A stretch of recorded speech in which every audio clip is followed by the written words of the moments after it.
ఈరోజు మార్నింగ్ సెషన్లో 2 ఇంపార్టెంట్ ఇష్యూస్ని చర్చించుకున్నాం. ఒకటి ఇన్వెస్ట్మెంట్, దేర్ బై డెవలప్మెంట్, అదే మరిగా రెవెన్యూ రియలైజేషన్ మీద మార్నింగ్ డిస్కస్ చేసుకున్నాం. స్ట్రక్చరల్ ఇంబ్యాలెన్స్ ఉంటే అవన్నీ కూడా కరెక్ట్ చేయడానికి. ఇప్పుడు మెయిన్గా welfare programmes is top priority for this government. ఎందుకంటే డెవలప్మెంట్, వెల్ఫేర్ రెండు సైమల్టేనియస్గా వెళ్లాల్సిన అవసరం ఉంది. వెల్త్ క్రియేషన్ ఎంత ముఖ్యమో సొసైటీలో అందరికీ మెరుగైన జీవన ప్రమాణాలు ఇవ్వాలి. ఆ జీవన ప్రమాణాలు ఇవ్వాలంటే వెల్ఫేర్ కాకుండా ఒకేసారి మీకు అందరికీ ట్రికిల్ డౌన్ ఎఫెక్ట్ వస్తుందంటే అది చాలా సమయం పడుతుంది. కాన్షియస్గా చేయాల్సిన అవసరం ఉంది. అందుకే మనం ఈ పాలసీ తీసుకున్నాం. ఇక్కడ 1 ఇయర్లో మీరు ఒక క్యాలెండర్ కూడా మీరు చూసుకుంటే రాబోయే రోజుల్లో ఇవి రెగ్యులర్గా మనం చేస్తాం. ఎవ్రీ మంత్ ఎన్టీఆర్ భరోసా 63 లక్షల మందికి ఆ కార్యక్రమం కొనసాగుతుంది. దేశంలోనే అతిపెద్ద డీబీటీ ప్రోగ్రాం ఇది. ప్రపంచంలో కూడా నా ఉద్దేశం 33,000 కోట్ల రూపాయలు 4,000, 6,000, 10,000, 15,000 ఇచ్చాయి. ఏకైక కార్యక్రమం నాకు తెలిసి ఎక్కడా లేదు. అలాంటి బిగ్గెస్ట్ డీబీటీ ప్రోగ్రాం ఇది. ఇది అయిన తర్వాత డేట్స్ వారిగా మీరు చూస్తే తల్లికి వందనం 12/6 ఇచ్చాం. మళ్ళీ most probably more or less ఆ డేట్స్ అనౌన్స్ చేస్తాం. మీకు తొందరలోనే క్యాలెండర్ కూడా ఇస్తాం. 67,27,000 మంది పిల్లలకి 10,090 కోట్లు ఇచ్చాం. స్త్రీశక్తి కంటిన్యూస్ ప్రాసెస్ ఇదివరపై చెప్పారు. 50 కోట్ల పైన ప్రయాణం చేశారు, ఉచిత ప్రయాణ సౌకర్యాలు. ఇప్పటికే 1,513 కోట్ల రూపాయలు రీయింబర్స్ చేశాం. దీపం 2 కింద ఏడాదికి 3 సిలిండర్లు పెట్టాం. 15/8 మనం ఇనాగరేట్ ఆ రోజు ప్రారంభించాం. దీనిపైన కూడా ఒక క్లారిటీ అందరికీ ఇస్తాం. ఏదైతే ఒకవేళ అవసరమైతే మనం కండిషనల్ డీబీటీ కింద ఇవ్వగలిగితే ఎట్లా ఇవ్వాలనో ముందుగా ఇచ్చి వాళ్ళ అకౌంట్లో వేసి వాళ్ళు తీసుకుంటారు. అది కూడా పలానా వాళ్ళకి ఆ కండిషన్ గ్యాస్ క్యాపివేట్గా కూడా పెట్టడానికి బ్యాంకర్స్ డిస్కస్ చేస్తున్నాం. అన్నదాత సుఖీభవ 2 ఇన్స్టాల్మెంట్స్ ఇచ్చాం. ఇప్పుడు 3వసారి మళ్ళీ కేంద్రంతో కలిసి మనం చేస్తున్నాం. రేపే ఈ ప్రోగ్రాం ఉంటుంది. ఇప్పటికి 2 సార్లు చూస్తే 2/8 చేశాం, 9/11 చేశాం. ఇప్పుడు 3వసారి 13/3 తారీఖున 13/3 చేస్తున్నాం. రేపు నేను ఇక్కడ గన్నవరంలో చేస్తే మీరందరూ కూడా ఎమ్మెల్యేలు ఎక్కడిక్కడ చేస్తారు. ఆల్ ఎమ్మెల్యేస్ ఆర్ఎస్కే రైతు సేవా కేంద్రంలో అటెండ్ అవుతారు. అదే మరిగా వర్చువల్గా కూడా దీన్ని కనెక్ట్ చేస్తాం. ఇంకొక పక్కన క్యాంపెయిన్ కూడా ఒక 6 days ఆర్ 6 days క్యాంపెయిన్ కూడా ఉంటుంది, డోర్ టు డోర్. దానికి కూడా ఒక టైం బౌండ్ ప్రోగ్రాం పెట్టి మనం అది కూడా ఇస్తాం. అదే సమయంలో ఈ 7 రోజులు 6 రోజులు డిబేట్ కూడా వ్యవసాయ రంగాన్ని మళ్లీ క్రైసిస్ లేకుండా ఏం చేయాలనో ఎప్పటికప్పుడు రైతాంగంలో చైతన్యం తేవాలి. నిన్నే నాకు ఛాంపియన్ ఫార్మర్ కింద పెట్టి విజయనగరంలో తమనుపు నెల్లూరులో కూడా చేశారు, విజయనగరంలో కూడా చేశారు. మీరు కానీ ఆ ఛాంపియన్ ఫార్మర్ని తీసుకొని ఒక మనం అనుకున్నటువంటి ప్రోగ్రెస్ ఆలోచనలన్నీ తీసుకొని అతను కూడా కానీ ముందుండగలిగితే చాలా మంచి ఫలితాలు వస్తాయి. అవి కూడా ఒకసారి ఎగ్జామిన్ చేయండి. అది అయిన తర్వాత ఇంకొక పక్కన మీరు చూస్తే నేతలకు ఉచిత విద్యుత్తు దగ్గర 500-200 యూనిట్లు మనం ఇస్తున్నాం. అది కూడా ఈ మంత్ నుంచే ప్రారంభిస్తున్నాం. 14/1/2026 అన్నా క్యాంటీన్ రాష్ట్రం మొత్తం 205 పనిచేస్తున్నాయి. 7,50,00,000 మంది భోంచేశారు. ఇప్పటి వరకు 4/10 మనం ప్రారంభించాం. ఇంకొక పక్కన మెగా డిఎస్సి అందరికీ ఐడియా ఉంది. 15,941 మందికి ఉద్యోగాలు ఇచ్చాం. ఇంకొక పక్కన స్టైఫ్ వీళ్ళకి కూడా 5,757 మంది కానిస్టేబుల్ పోస్టులని ఫిలప్ చేశాం. 4,500 ఉండే స్టైఫండ్ 12,500 పెంచాం. ల్యాండ్ టైటిలింగ్ యాక్ట్ రద్దు చేశాం. చెత్త పన్ను రద్దు చేసి లెగసీ వేస్ట్ అంతా కూడా తీశాం. గీత కార్మికులకి 10% మద్యం షాపులు, స్వర్ణకారుల కార్పొరేషన్ ఎస్సీ వర్గీకరణ ఇవన్నీ చేశాం. ఇంకొక పక్కన 8,427 మంది పాస్టర్లకు నెలకు 5,000, ఇమాములకు నెలకు 10,000, మౌజుములకు 5,000 చొప్పున గౌరవ వేతనం ఇస్తున్నాం. అర్చకులకు వేతనం 15,000 రూపాయలు ఇస్తున్నాం. నాయి బ్రాహ్మణులకు 25,000 నెలకు వచ్చేట్టుగా మినిమం వేజెస్ ని క్రియేట్ చేశాం.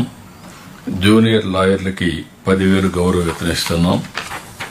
ఇంకొక పక్కన అంగన్వాడీ కార్యకర్తలకి ఆశాలకి గ్రాట్యుటీ అమలు చేశాం. బాలింతలకు ఎన్టీఆర్ కిట్స్ కూడా అందుబాటులో తెచ్చా కదమ్మా. మెడికల్ డిపార్ట్మెంట్ చేశారా ఇంకా లేనట్టున్నాడు. అది ఓకే. రాష్ట్ర వ్యాప్తంగా మొన్న నేను చూశాను, మోడల్స్ అన్ని బాగానే ఉన్నాయి. రాష్ట్ర వ్యాప్తంగా 1,000 కోట్లతో రోడ్ల మరమ్మతులు, 3,000 కోట్లతో నూతన రహదారులు ఇవన్నీ కూడా చేస్తున్నాం. పల్లె పండుగ కింద 4,000 కిలోమీటర్లు చేశాం. ఇవన్నీ చేసిన తర్వాత ఇంతకుముందు మిగిలిన విషయాలన్నీ మనం మాట్లాడుకున్నాం. ఇక్కడ నేను మిమ్మల్ని కోరేది వెల్ఫేర్ ప్రోగ్రామ్స్ ఇవ్వడంలో కూడా అదే శ్రద్ధ పెట్టాలి. Last mile delivery is very very important. అట్లా కాకుండా ఏదో మేము ఇస్తున్నాం అని మనం ఇష్టం వచ్చినట్టు చేస్తే దానికి మనం అనుకున్న ఫలితాలు రావు. దయచేసి ప్రతి ఒక్క కలెక్టర్ని కోరుతున్నా, వెల్ఫేర్ మీద, డెవలప్మెంట్ మీద ఎంత శ్రద్ధ పెడతారో అదే మరి రెవెన్యూ లేకపోతే లా అండ్ ఆర్డర్ ఏ విధంగా అయితే మనం ఫోకస్ చేస్తామో వెల్ఫేర్ కూడా అదే ఫోకస్ ఉండాలి. అందుకే మేము అన్ని కూడా రేపు మళ్ళీ మీకు అందరికి ఒక ఐడియా ఇస్తాం. ఆల్ ఫీడ్బ్యాక్ తెప్పిస్తాం. ఆ ఫీడ్బ్యాక్ ప్రకారం ఈచ్ డిపార్ట్మెంట్ డెలివరీ చేయడంలో 91.6% పెన్షన్ డిస్ట్రిబ్యూషన్ సాటిస్ఫాక్షన్ ఉంది. కొన్ని 70, 80, 50 అట్లా కూడా ఉన్నాయి. బెంచ్ మార్క్ ఈజ్ 90+ అక్కడ వచ్చినప్పుడు ఎందుకు ఇక్కడ రావు అనేది అందరూ ఆలోచించుకొని చేయాల్సిన అవసరం ఉంది. ఇది అయిన తర్వాత ప్రతి ఒక్క individual make it very clear, మీకు అందరికీ క్లారిటీ ఉండాలి. ప్రతి ఒక్కరికి హౌస్ సైట్ 2 సెంట్లు 3 సెంట్లు ఎవరికైతే లేదో రాబోయే 2 సంవత్సరాల్లో హౌస్ సైట్స్ ఇప్పించాల్సిన బాధ్యత గవర్నమెంట్ ల్యాండ్ నుండి ఇస్తాం, లేకపోతే ప్రైవేట్ ల్యాండ్ అక్విజిషన్ చేస్తాం.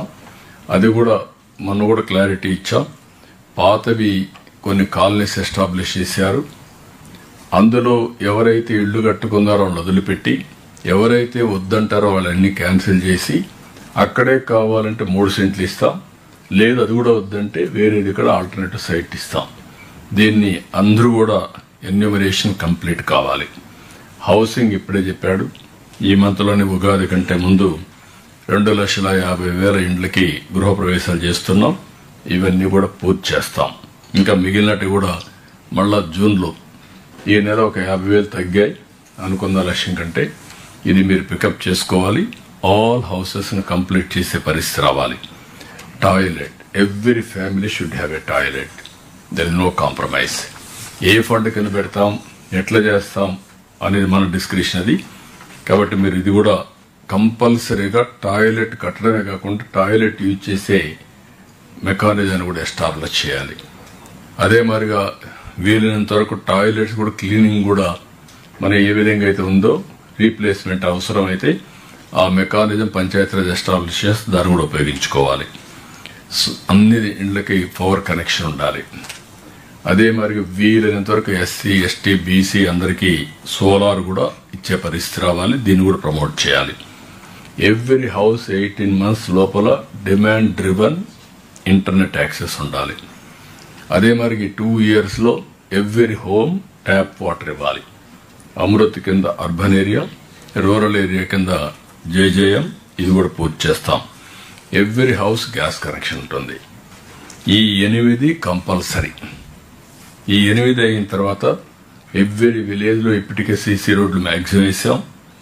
డ్రైనేజ్ వ్యవస్థ ఇప్పుడు మ్యాజిక్ డ్రైన్ కూడా పెట్టారు, దాన్ని కూడా మీరు ఇచ్చేస్తారు. స్ట్రీట్ లైట్స్ ఏదైనా గ్యాప్లు ఉంటే ఫైనలైజ్ చేసుకుంటారు. సాలిడ్ లిక్విడ్ వేస్ట్ మేనేజ్మెంట్ ఇది కంపల్సరీ.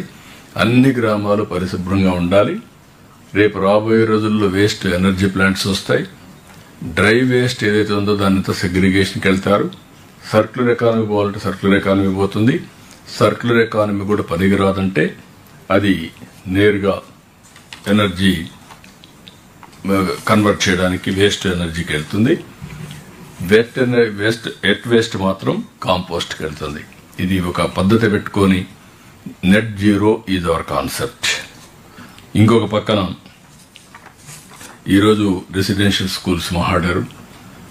వీటి మీద ఎస్సీ రెసిడెన్షియల్ స్కూల్స్ 190 ఉన్నాయి, ఎస్టీ 200 ఉన్నాయి, బీసీ 109 ఉన్నాయి. మొత్తం కలిస్తే దగ్గర 500 స్కూల్స్ ఉన్నాయి. ఈ 500 స్కూల్స్ టాప్ ప్రియారిటీ తీసుకొని నేను రోనాల్డ్ కూడా చెప్పాను. ఆ మోడల్ నెట్ జీరో మోడల్ పేరు కూడా ఇస్తాం. ఈ 500 మాత్రం కంపల్సరీగా వెజిటబుల్స్ ఎక్కడే పండిస్తారు రెసిడెన్షియల్ స్కూల్స్కి, అవి కాంట్రాక్ట్ ఇస్తాం. పిల్లల్ని కూడా ఇన్వాల్వ్ చేస్తాం. వాళ్ళు పనిచేయడానికి కాదు, వాళ్ళకి తెలియాలి. వాళ్ళు ఏదైతే సస్టైనబిలిటీ బయోడైవర్సిటీలో ఇన్వాల్వ్ కావాలి. ఇంకొక పక్క నేను చూశాను, దాజీ గార్డెన్స్ చాలా బాగా చేశాడు. 2 ఏకర్స్లో బ్యూటిఫుల్గా ఒక బయోడైవర్సిటీతో ఆల్ ప్లాంట్స్ పెట్టారు. That is a very good model. మన పిల్లలు ఎక్కడికో పోయి చెట్లు చూసే పని లేకుండా ఇక్కడనే చూసే పరిస్థితి వస్తుంది. దాన్ని కూడా మనం ఈ స్కూల్స్లో 500 ఈ సంవత్సరం పెట్టగలిగితే నెక్స్ట్ లెవెల్కి మనం వెళ్తాం. ఇక్కడ నెట్ జీరోలో మీరు గుర్తుపెట్టుకోవాలి, పవర్ జనరేషన్ ఎక్కడ జరగాలి, వాళ్ళకి ఎంత పవర్ కావాలన్నంత. రెండోది అక్కడ సోప్ పెట్టి మీ లిక్విడ్ వేస్ట్ మేనేజ్మెంట్ అక్కడే జరగాలి. అదే సమయంలో రెయిన్ వాటర్ కూడా అక్కడ కన్వర్ట్ చేసే పరిస్థితి రావాలి. 100% నెట్ జీరో ట్రూ స్పిరిట్తో మనం ఇంప్లిమెంట్ చేయాల్సిన అవసరం ఉంది. ఇంకా ఫైనల్గా వచ్చే కొద్దికి నరేగా చేంజ్ అయింది. ఇప్పుడు మీ అందరికి కూడా కొత్త ప్రోగ్రాం జయరామ్జీ కొత్తగా వస్తుంది. దీనికి 9,773 కోట్ల రూపాయలు మన రాష్ట్రానికి అందుబాటులో ఉండేది. మునుపు డిమాండ్ డ్రివన్, ఇప్పుడు డిమాండ్ డ్రివన్ కాదు, అలొకేషన్. అందులో కూడా 60-40 మనం వాళ్ళు ఇచ్చేది. ఇంత మునుపు 10% మనం ఇస్తే 90% వాళ్ళు ఇచ్చేవారు. అది కూడా డిమాండ్ డ్రివన్. దీన్ని ఒకప్పుడు 3,000 నుంచి 9,000, 10,000 తీసుకెళ్ళాం. అప్పుడే సిమెంట్ రోడ్లు ఇవన్నీ వేసి ముందుకు పోయాం. ఇప్పుడు ఆ ఛాన్స్ లేదు కానీ సద్వినియోగం చేసుకోవాలి. ఇందులో ఇంకొక పక్కన వర్కుల్లో కూడా 60% labour wage component, 40% material component. Agriculture సీజన్లో అవన్నీ డీటెయిల్స్ మీకు ఉన్నాయి. ఇవన్నీ మీరు తీసుకున్న తర్వాత you have to prepare systematically ఈ ఎక్స్పెండిచర్ ఖర్చు పెట్టడానికి. రెండోది, ఇవన్నీ ఒక పక్క అయితే ఇప్పుడు మనం అనుకున్నట్టు ఈ 14 కార్యక్రమాలు ఊర్లలో చేయగలిగితే 8 ఫ్యామిలీ కన్సర్న్, 4 సమాజం కన్సర్న్, ఈ 12 అయిపోతే చాలా వరకు అన్ని ఊర్లో ఒక పరిశుభ్రంగా ఉంటుంది, క్వాలిటీ ఆఫ్ లైఫ్ ఉంటుంది. ఆ తర్వాత కావాల్సింది ఎకనామిక్ ఎంపవర్మెంట్. దీని మీద అందరూ కూడా మీరు ఆలోచించుకోవాల్సిన అవసరం ఉంది. ఎకనామిక్గా ఏమేం చేయగలుగుతారో మీరు ఒకసారి ఎక్సర్సైజ్ చేసి దానిపైన మనం ముందుకు పోవాల్సిన అవసరం ఉంది. దీన్ని సిస్టమేటిక్గా మీరందరూ కూర్చొని ఎస్సీ, ఎస్టీ, బీసీ, మైనారిటీ, ఇక్కడ వచ్చే డబ్బులు, కేంద్రం నుంచి వచ్చే డబ్బులు, డాక్రా, మెప్మా, ఇంటిగ్రేషన్, ఫైనల్గా inclusive growth rate, empowerment of every family. That is our idea. దీనికి మీరు అందరూ వర్కౌట్ చేయాల్సిన కోరుతున్నా. ఎట్లయితే ఇన్వెస్ట్మెంట్ గురించి ఆలోచిస్తున్నామో వెల్ఫేర్ అండ్ ఎంపవర్మెంట్, ఈ రెండు సైమల్టేనియస్గా ముందుకు పోవాల్సిన అవసరం ఉంది. దయచేసి దీనికి ప్లాన్ చేయాల్సిందిగా నేను కోరుకుంటూ, ఈ రెంటిపైన ఎక్కువ శ్రద్ధ పెట్టాలి మీరు. It is very very important, sustainability and satisfaction. కాబట్టి దీంతో ఇప్పటికే బాగా లేట్ అయింది. Will break for lunch, delayed lunch 2:30 అవుతోంది. Then will 3:15 will assemble again.